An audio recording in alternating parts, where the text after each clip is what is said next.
ओम साईराम। आज साई संदेश रे बाबा कहउचंती मोर प्रिय संतान तुम्हें सब बेले निज भाग्य को दोष कौन पाई दौछ।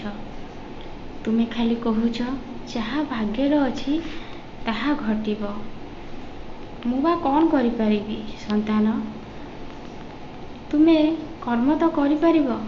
तुम भाग्य जदि कष्ट अच्छी तुमर भल कर्म द्वारा किछि तो कष्ट कटिଯିब।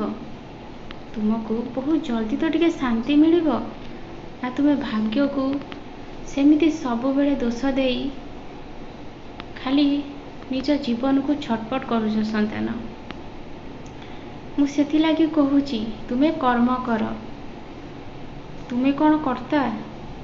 तुम्हें केमिति कहूच जे तुम भाग्य केबे बदलिब केमिति बदलिब। जहाँ हेउची ईश्वर इच्छार हेउची। ईश्वर हेउछंती तुमर भाग्य विधाता।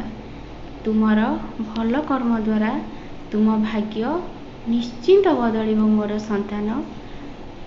तुम्हें भावुच कि मु खाली एठी बसिकी खाली तुमको उपदेश देउछि। मु तुम पाई किछि करूनी संतान। मु सब बेले तुम पाई चिंता करूछि। मु सब बेले मो संतान मानक पाई चिंतारे बुड़ीकी रहुछि। केतेबेले मो संतान मानक जीवन रे सुख आसीबो मु से समय को अपेक्षा करुछि। समय पूर्वरु मु तुमको किछि भी सहाय्य करि पारुनी ता माने नुहे जे मु चुप हेकी बसिछि। मु तो तुमको उपदेश देउछि तुम्हें भल कर्म कर।